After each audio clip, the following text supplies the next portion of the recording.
Hey everyone, welcome back to the channel. I want to start today with a simple but important question. Did you cast your vote last year hoping that Social Security benefits would finally become tax-free? If you did, you're definitely not alone. A lot of Americans were counting on that promise. Many believed real change was coming, especially after hearing it repeated time and time again during the 2024 campaign season.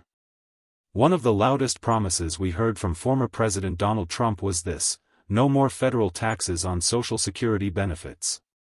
That message sparked hope in millions of retirees and working-class Americans. But here we are in 2025, and we now have a brand new tax bill on the table, one that's being heavily pushed by House Republicans. And guess what? That bold promise, it's nowhere to be found. No federal tax relief for Social Security recipients. Not even a partial exemption. For many of you, this doesn't just feel like a policy oversight, it feels personal. Because Social Security isn't some distant government program. It's the foundation of financial security for millions of older Americans. It's the check that helps pay for rent, medicine, groceries, and staying independent in retirement. So when something this important gets left out of a bill that was supposed to prioritize your needs, it feels like more than politics, it feels like a broken promise. So today, we're going to unpack all of this: why that promise to eliminate taxes on Social Security was made in the first place, why it didn't make it into the final version of the bill, and what is actually included in the tax reform proposal. There's a lot at stake here, not just for this year, but for your long-term retirement planning. And if you find this kind of breakdown helpful, don't forget to hit that subscribe button and turn on notifications. I'm here to keep you informed with honest, clear, and timely updates about the issues that matter most to you and your family. This wasn't just a throwaway line. It became a core part of his economic platform, pitched as a way to give relief to both hardworking Americans and retirees who feel squeezed by rising costs, stagnant wages, and economic uncertainty. For seniors living on fixed incomes, many of whom already paid into Social Security for 30, 40, even 50 years, this felt like a long overdue correction. After all, why should you be taxed again on money you've already earned and already paid taxes on throughout your working life? That promise landed hard. It resonated. For some, it may have even been the issue that determined their vote.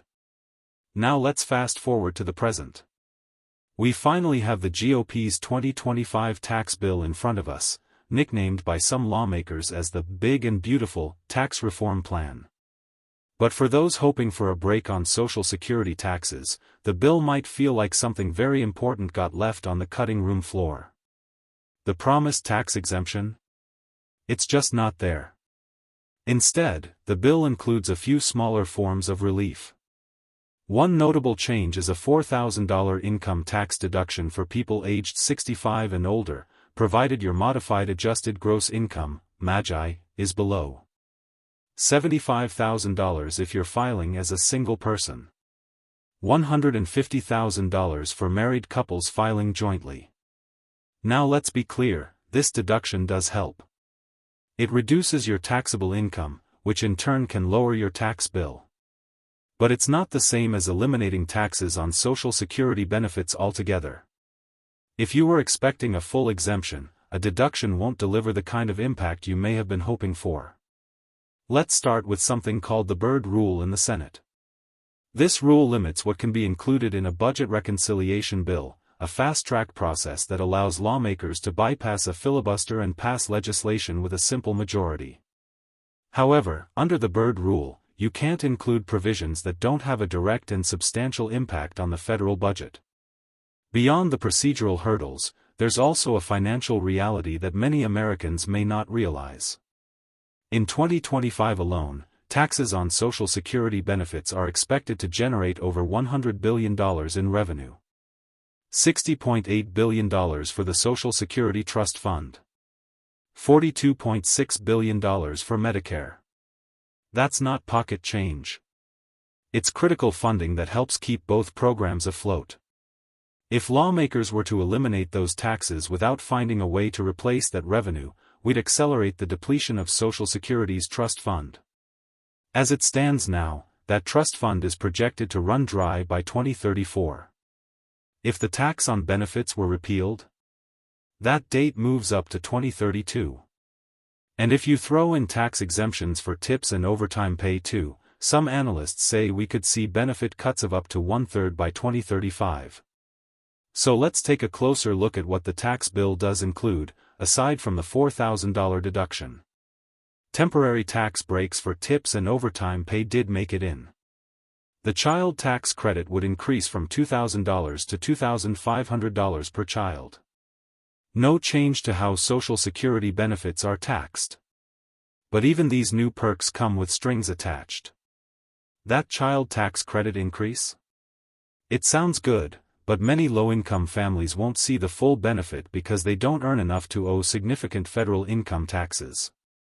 In other words, if you're not paying much in taxes already, an increase in the credit might not put actual dollars in your pocket. The bill also includes significant cuts to Medicaid, up to $880 billion over the next decade. That includes things like new work requirements and reduced federal support to states. Critics say these cuts will disproportionately hurt vulnerable groups, low-income individuals, the disabled, and yes, seniors. Meanwhile, an analysis by independent researchers found that the top 0.1% of earners, the ultra-wealthy, stand to gain more from this bill than the entire bottom 50% of Americans combined. Today, most lower-income seniors already pay little to no tax on their benefits. So a full tax repeal would actually disproportionately benefit wealthier retirees, those with higher incomes from pensions, investments, or side businesses. The Tax Policy Center estimates that the top 20% of Social Security recipients would receive over $7,000 per year in tax breaks if the benefit tax were eliminated. Meanwhile, lower-income beneficiaries might see a change of just a few $100s, or even nothing at all. That raises questions about fairness. Should a tax cut aimed at helping retirees mostly help those who are already better off? Let's be honest, this is a tough conversation. But it's one that needs to happen. Because how we treat our seniors, how we fund Social Security, and whether we keep our promises, that says a lot about who we are as a country. So I want to hear from you. Do you think Social Security benefits should be fully tax-free?